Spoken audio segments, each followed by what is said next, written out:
Hi, I'm Sam, And I'm Samri. and welcome to the Lines Lines Between Between the the Stars Stars podcast. We're going to be talking about everything, everywhere, all at once. Yep. And from henceforward, we're going to be calling it the Michelle Yeoh movie. Spoilers ahead. Spoilers ahead, yeah. So, what did you think of the movie? I think it was like all sorts of genres together. Yeah. I would call it maybe like more like sci-fi and comedy. Um, I think that's Yeah. what I would go for.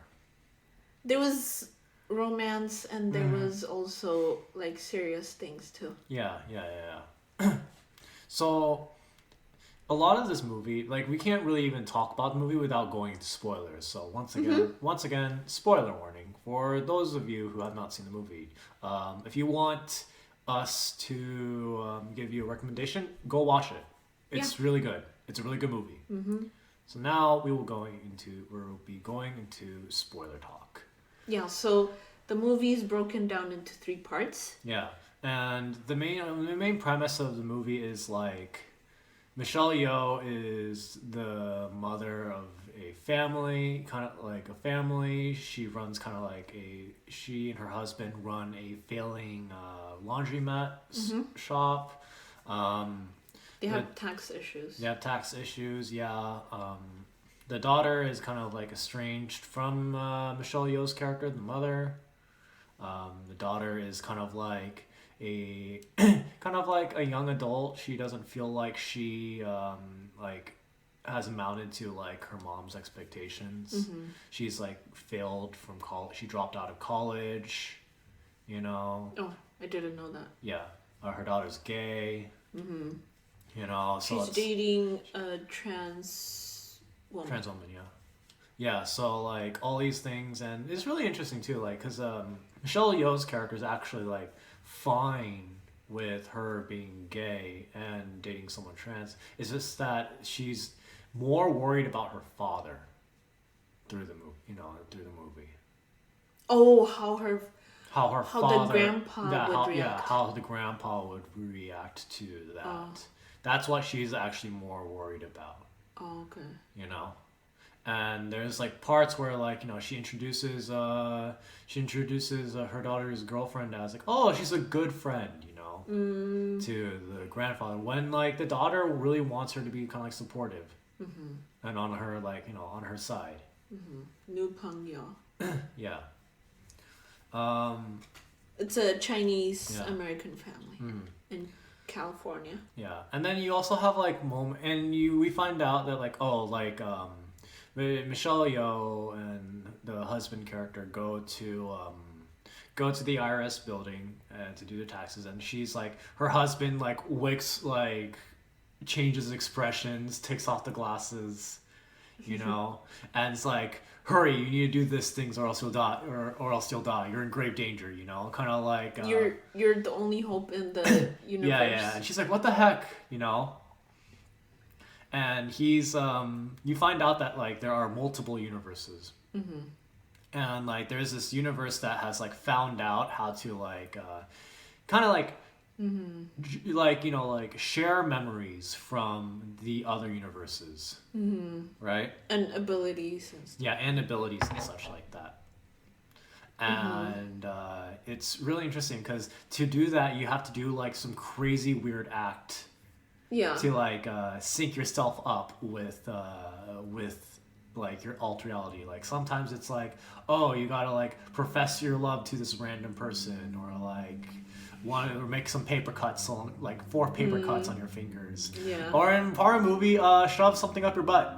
Yeah. So it's really goofy, but they do it pretty well. And there's some gags that are like, oh, like like pretty one-off gags, like in like the Alpha Universe guy says, oh, like, oh man, he like loves cream cheese and milk because in his universe like the cows died off, Yeah. and you find out actually like this great evil is actually her daughter, who was like pushed way too hard until her like mind shattered into like where she like feels all the universes at once. Yeah. And yeah, it's something too. You see Michelle Yeoh going through like other different universes, which are based off of like, what if like I did something else before, Yeah. like in my past. What if I chose something else, which causes like a branch in the timeline. So in Michelle Yeoh's case, like the version of herself that knows kung fu is associated with her not going with her husband to America, and like not like leaving with him and staying home in China, and then she like gets attacked in an alleyway and then is saved by a kung fu master and she learns kung fu. Yeah, it's a female kung fu master. Yeah. So it's just like it's a real funny like thing. And she's like, "Oh dang, that universe is really good." She sees it. She's like, "Oh, that universe is really good." Oh. She's a movie star. Yeah, she's a movie star, and she like never like got with her husband though, and she never had a family. And like it's kind of implied that like her master's kind of controlling too in that regards. Really? Yeah, like the master was like oh don't be distracted. The master seemed to want to be the one who like signed her off for the movies and stuff because Really? yeah.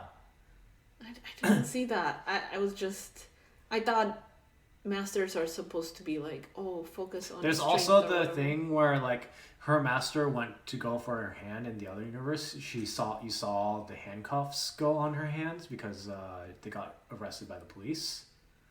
The kung fu master. No, yeah, the kung fu master goes for her hand, but in the next shot is in they swap to the other universe where she gets handcuffed by the police.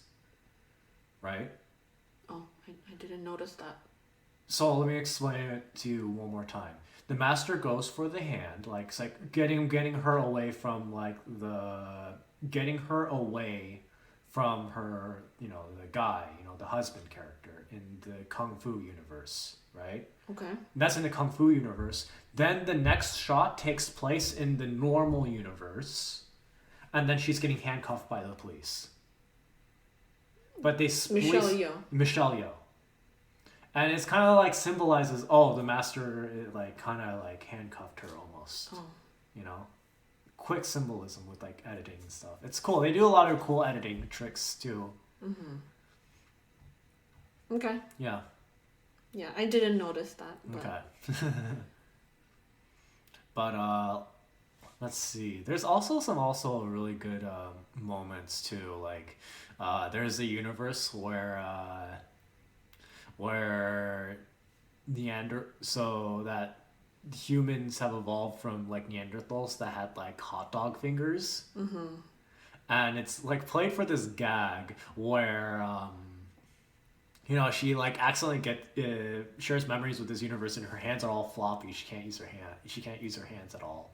Oh yeah. And it's like this gag is like, what the heck, but then it leads into like the like a subplot where like that universe version of her is in a relationship with like the IRS agent.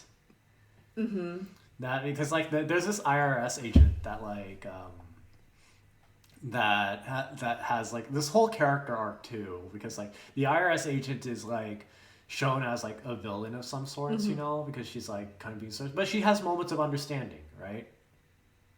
Yeah. She has like moments of understanding. She always changes her mind last minute. Yeah, but usually it's because Michelle Yeoh like punches her in the face or something like that, and she gets Or the husband. Yeah, convinces... the husband a lot of times is the one that convinces her to like, okay, I'll lighten up, But it's really interesting too. Like they show like kind of like development with the husband's character, because the husband in the beginning of the movie wants to get a divorce. He wants to get a divorce with Michelle Yeoh's character because he doesn't feel like he doesn't feel like she's in love. He feels like she regrets like their wedding, their marriage, And he feels like they're not in a loving relationship. Like he sees like another couple, like an elderly couple, like share like a kiss on the cheek, and he kind of looks at that as like, oh, I want that, I want to show a bit more affection. But then everything that happens, like the wife is like, Michelle Yeoh's character is like, oh no, like she's kind of like like Asian mom syndrome of like, oh, like what would you do without me, like you can't live without me or something like that. Oh, she knew that's what he wanted. No, she She didn't was. know. She didn't know, I don't think. But she's like, like more like, oh, like that doesn't matter. That stuff doesn't matter, or like, oh, hey, Like like, affection. yeah, like she's like feels like she's busy. She's supporting. She feels like she's supporting and showing. Like I'd say it's like love languages, right? Like I feel like she showed her love more towards in the vein of like, I'm going to be doing some things, or I will like take care of you, or something like that. Versus like like, oh hey, I'll hug you. Mm-hmm. Yeah.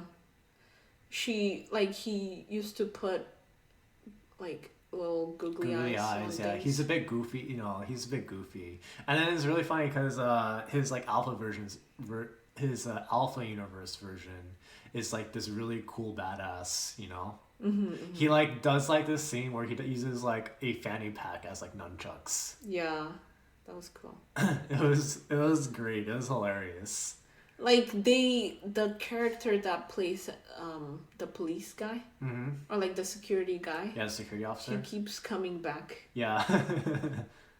Yeah, he kept coming back too. That was funny. That was really funny. Yeah. And then like other characters he saw in the background like kept coming back too, like the girl who went to pick up her laundry with the dog. Oh in yeah. In the beginning comes back. She uses her dog as a weapon. I know. I was like, oh no, dog. There's like a couple other like funny gags too, like there's a version of Michelle Yeoh that is like a teppanyaki chef. What's that? That's the one where you're in like you have like the hot plate and you have like these like girdles. You cook the food in front of people and you do like really cool tricks and stuff like that, which lets her use like not a knife, like two like items as like weapons, because she's like good at like flip-turning them around. Yeah. But then there's like a subplot in that universe about another one of the teppanyaki chefs being controlled by a raccoon like Ratatouille. Because like there's a joke, there's like a one-off gag where Michelle Yeoh is trying to explain the multi-universe to her husband and daughter. She's like, oh, it's like Ratatouille, and she's like, and they're like, wait, Ratatouille? She's like, yeah, the raccoon on the head that like controls the chef, and they're like, oh, you mean Ratatouille, Yeah. So it's like a little gag that follows through. It's really funny. Yeah. And there's scenes of him running to get the Yeah, the like they're raccoon trying gets to get taken the away. raccoon gets taken by animal control, and there's like this subplot of they're like, okay, let's try to get the raccoon back. Yeah. What other subplots are there?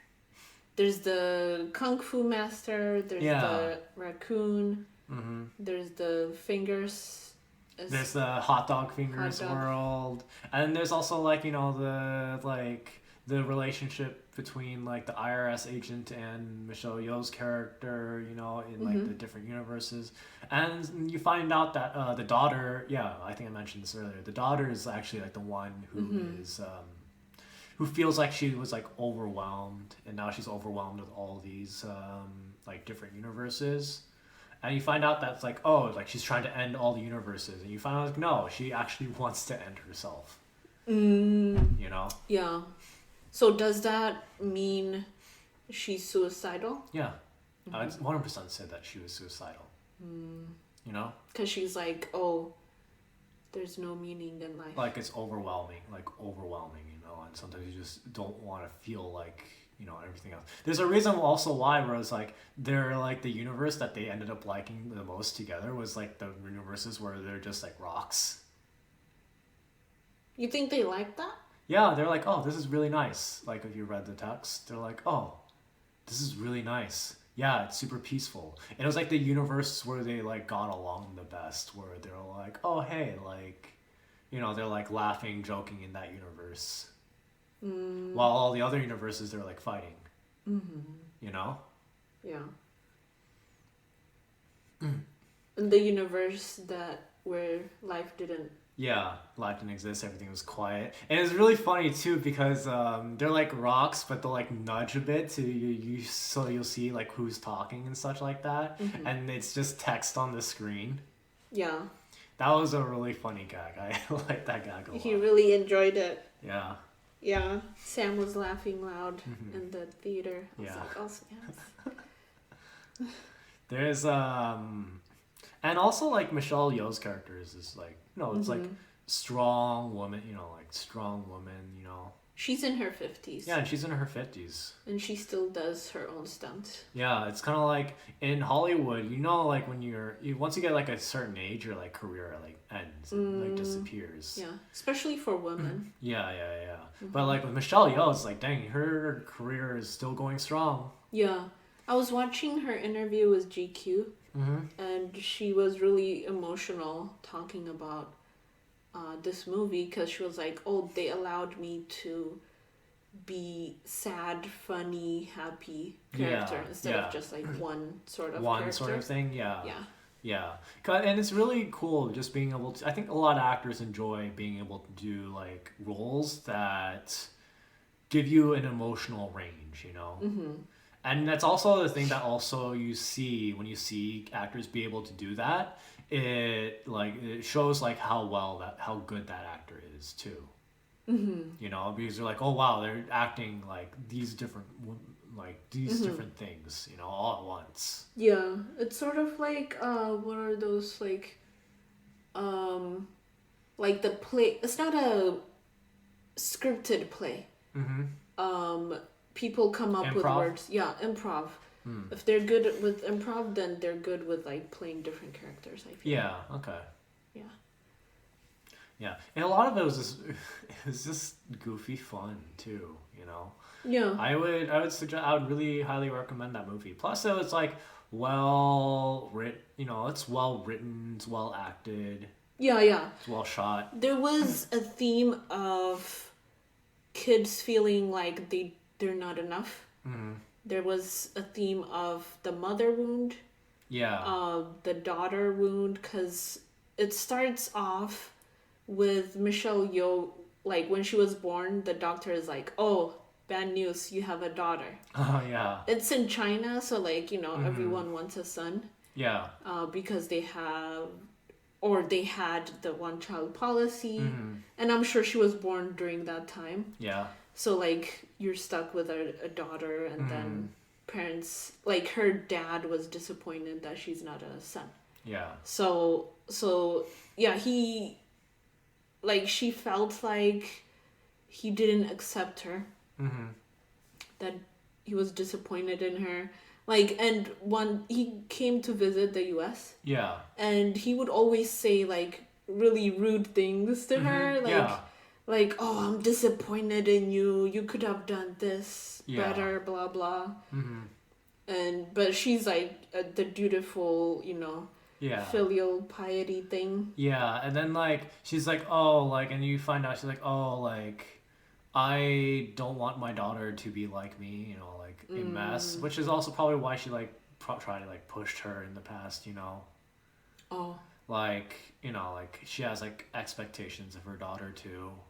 And a daughter kind of like shut down. There's like a scene that they have that's implied like they like had to talk because you always see them like in the car to get like they're in like the van together and like side by side. It doesn't tell you anything specifically, but it's like implies something happened in the past where they had like a big confrontation. And they just don't talk about it. They don't talk about it, but it's implied. You get the feeling. Oh, okay. Yeah. Interesting. You have you seem to have a harder time when it comes to things that are like, oh, this is implied. You like it when they like just tell you, and you prefer it when they like tell you, like explain it to you. I feel the movie is definitely like an Asian American movie. Yeah. So you would understand. Yeah, I saw that. I was like, oh, I understand. That looks like a moment happened. Oh.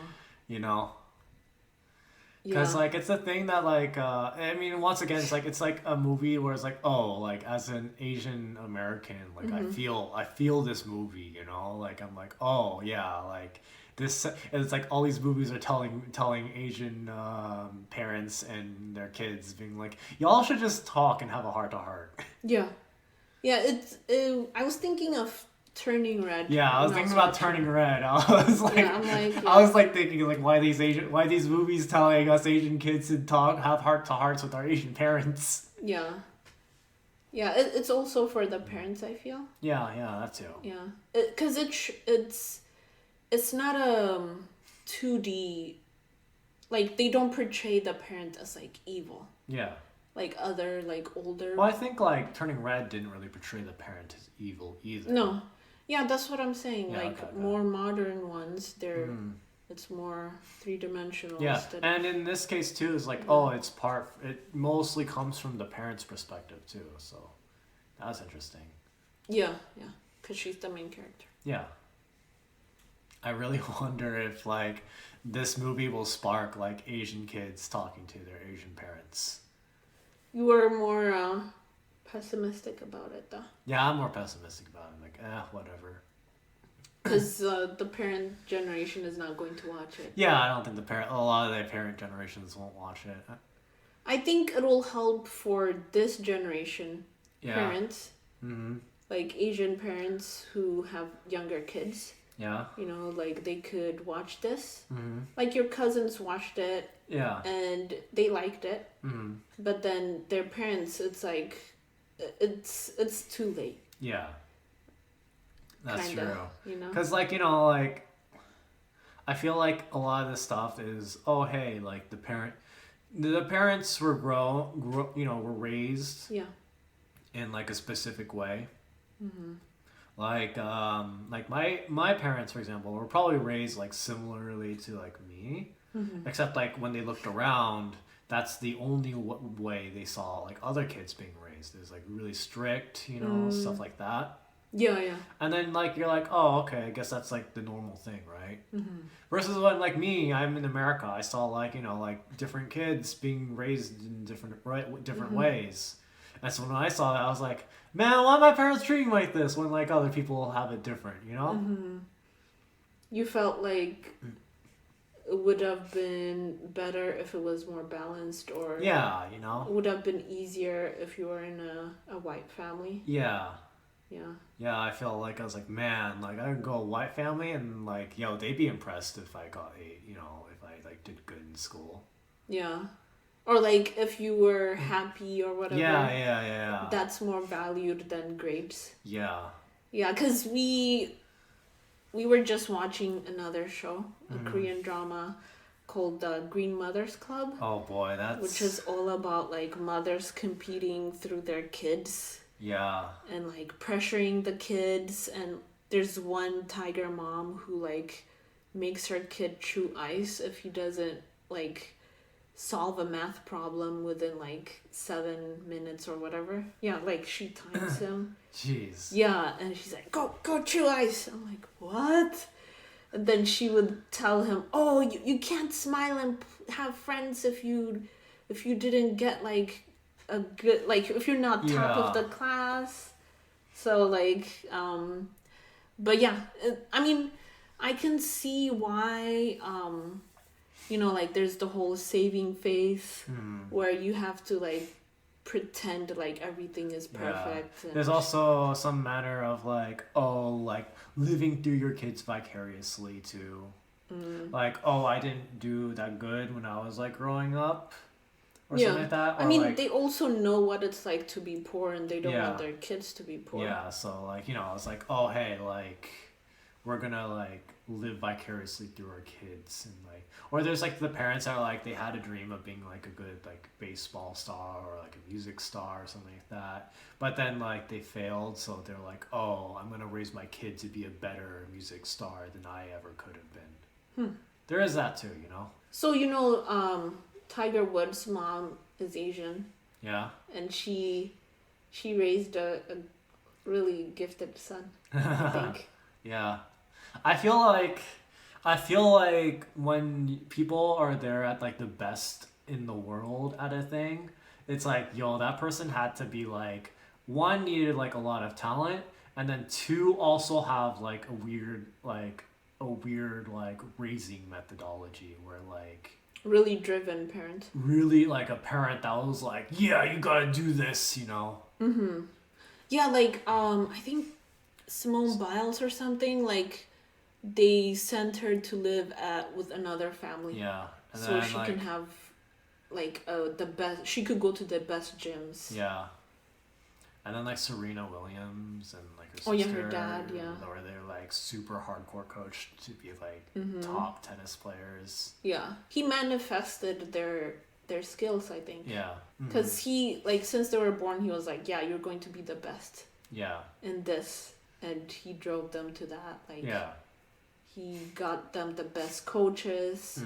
He didn't like, he was also worried about like how if they're not allowed to play and be kids, that they might go into drugs and stuff. Yeah. Yeah, because I watched the movie. Okay. And they showed a lot of that. Yeah. Michael Jackson's very similar, or not like that. Michael yeah, his Jordan. family. Michael Jordan. Yeah, Michael Jackson too. Yeah, Michael Jackson too. Yeah, exactly. And his whole family, like, yeah, with his sister. Yeah.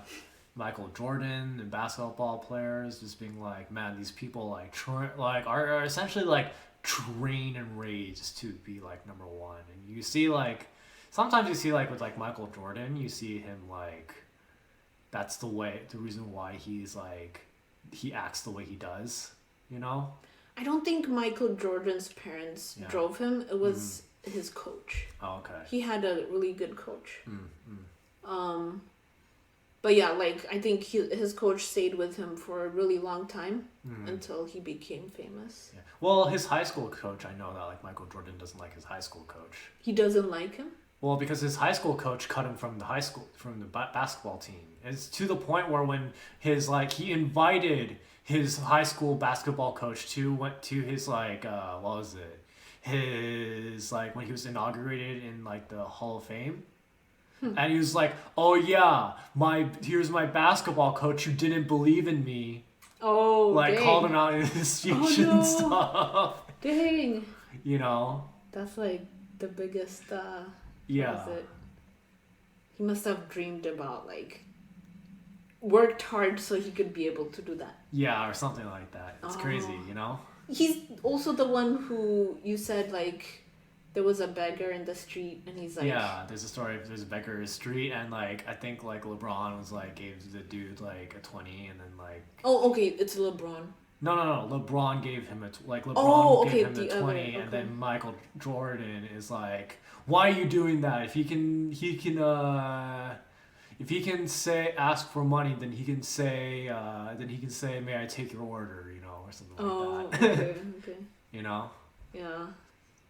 And people think, and like he doesn't miss a shot for charities. Yeah, there's like a shot thing for charity for like I think it was like a charity. It's like, oh hey, we're gonna give like these every one of these kids like Nike, like Nikes if like Michael Jordan misses a shot or something like that. Oh. And then Michael Jordan just like proceeds to just like make every single shot. Oh, and it's like it's kind of where the saying like "fuck them kids" comes from. Oh. It wasn't said specifically. People think that Michael Jordan actually said that, but it was still felt. It was still felt. It's like a quote that doesn't actually come from a person, but everyone perceives it. Yeah, people feel the energy. People feel the energy of the quote. Oh, okay. Because he could have just like not had his ego, you know, like he could have like been like, okay, I'm gonna put my ego aside for these kids or something like that. Yeah. No, my ego is the most important thing. Yeah, I mean and then I've also heard he also something about charities and like not helping people who used to grow up in his old neighborhood. Yeah.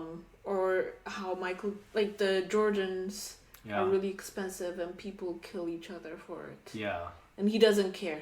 Yeah. So he would be like, yeah, let it be expensive or whatever, you know? Yeah. Yeah, so there's that too. But, you know, he is building a legacy. Yeah. And he'll be known as the greatest. It's like how...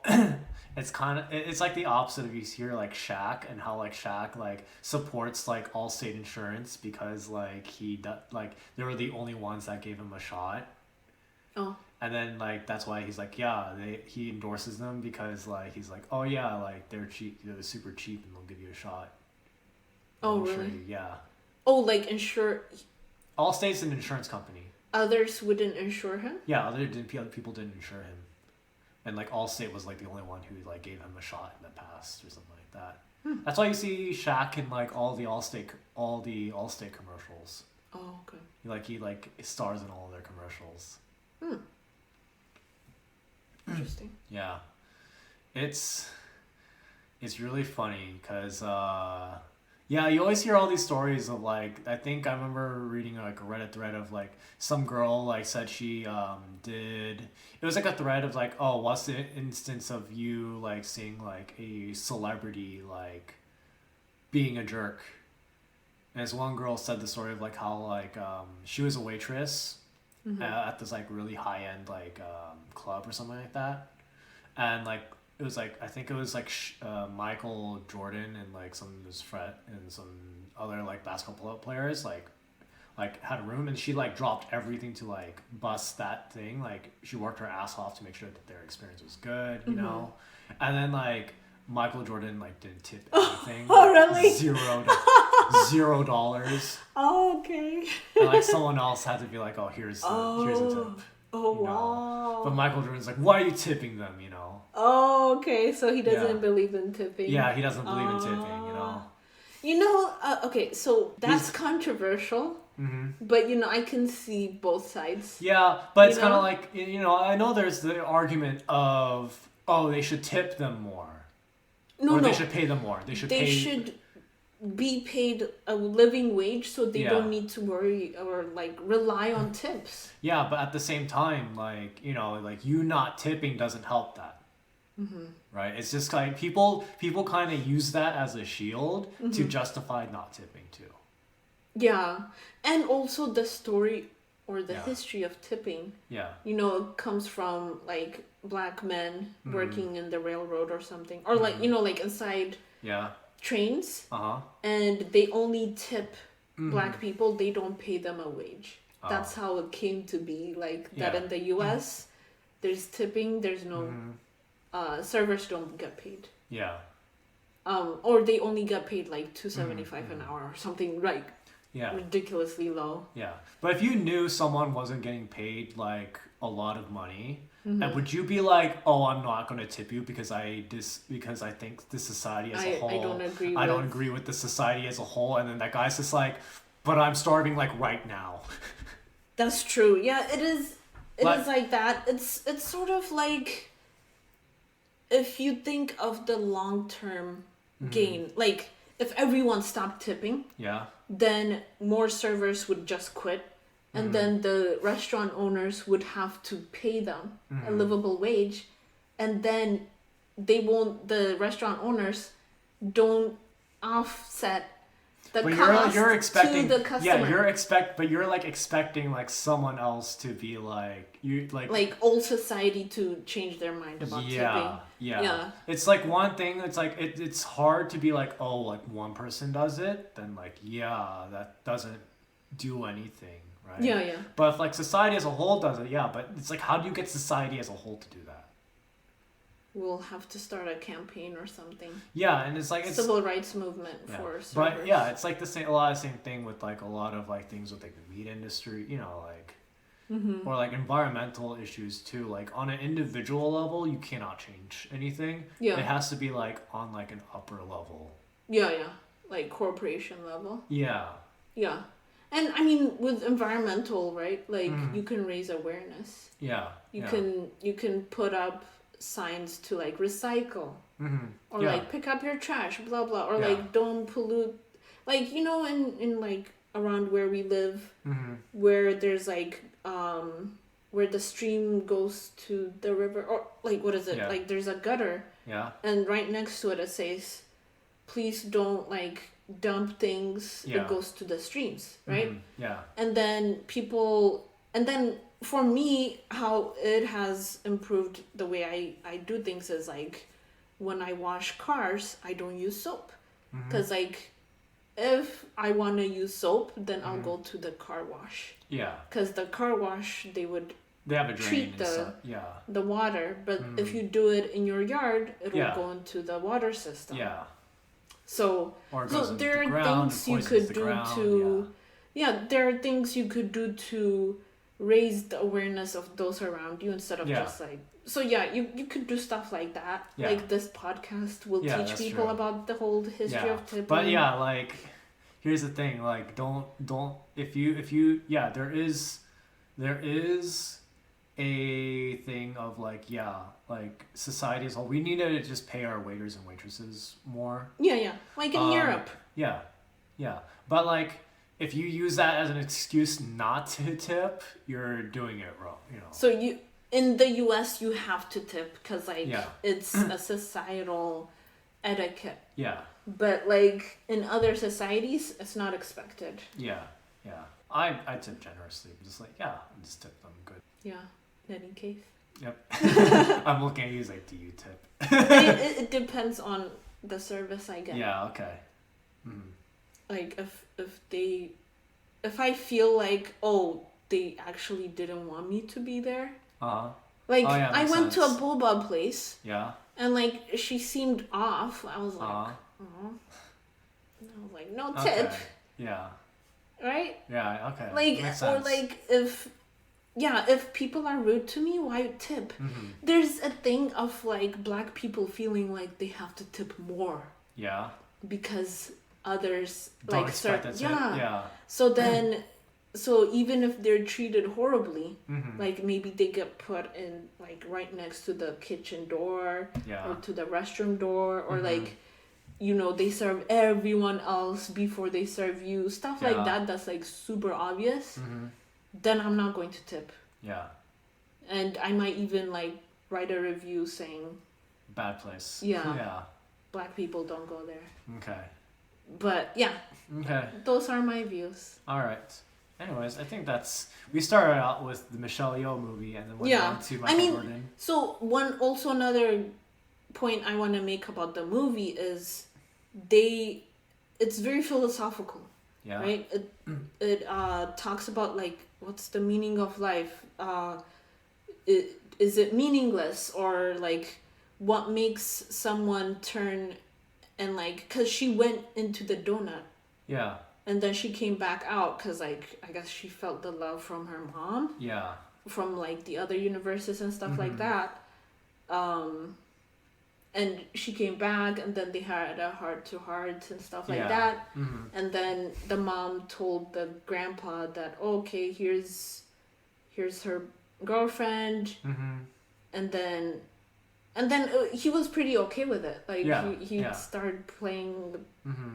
with the girlfriend, but she I think the bigger message is about you don't have to do things just like one way. Mm-hmm. They said there's all different ways of doing things, right? Mhm. Like in the multiverse there's different choices people make Mm-hmm. that changes the trajectory of their life. Yeah. And the message I got from it, and we discussed it the night after we came back from the movie, is like, I think that like I have to get this full-time position, Yeah. but I don't actually like enjoy what I do Mm-hmm. in like the team. Yeah. And I also feel like the team is trying to like burn me out, Mm-hmm. so I quit by myself, you Yeah. know, so they Mhm. don't have to hire me or something. Yeah. But at the end of the day, like I have to determine for myself what do I actually want Mm-hmm. and how am I going to get it, Okay. instead of like, oh, I have to get this specific thing, Yeah. because the stress of thinking, oh, I don't think my manager thinks I'm good enough, or Mhm. my project manager thinks I'm good enough, because they both told me that they don't think I'm a good fit or whatever. Yeah. And that's what led me to like the amount of stress where Yeah. like I had the medical emergency. So Yeah. it's like some things in life, they're just not worth the stress. Mm-hmm. So like you have to like balance things and realize that life is not just like one straight line where you can't just like veer off, you know? Yeah. So yeah, Okay. that's what I got from it. Mhm. Okay. So I think we're going to be calling it there. Thanks for Okay. listening. Yeah, please like, share, subscribe. Hit that bell notification, and we'll see you all later. Bye. Bye.